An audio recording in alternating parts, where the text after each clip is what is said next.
It was the mid-1980s and globalization had just been born. It hadn't even been given a name yet.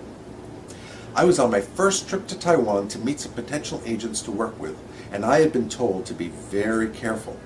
We were chickens to be plucked, I was told. They don't think like us, they don't act like us, and I needed to have my guard up. I met a man named Jim Chen.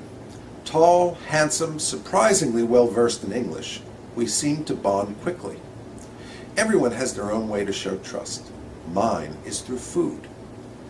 Instead of going to some fancy high-end restaurant, I asked him to take me to someplace typical, and he did.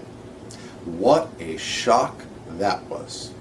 8 of us sitting around the table, doing typical Chinese dinner was an eye-opener for me.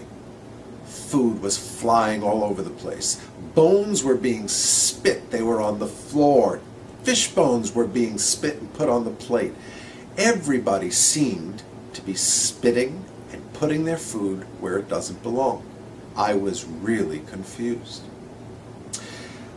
After dinner, Jim and I went for a quiet private drink together, and we began talking. We started talking about cultural differences, and Jim asked me if it was my first trip to China. At that time, Taiwan was called China. I said yes.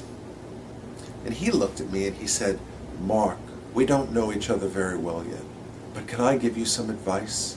I said, "Sure, Jim." And he looked at me very seriously, and feeling a little sorry for me, he said, "Your table manners, you need to learn to improve them." Having just witnessed 7 Chinese literally spitting their way through their meal, I was totally taken aback. And I said, "Jim, what on earth do you mean?" He looked at me seriously and he said, "All the bones, all the fish bones, the chicken bones, the gristle from the meat, you put it on your plate." And I said, "Yeah? Where should I put it?"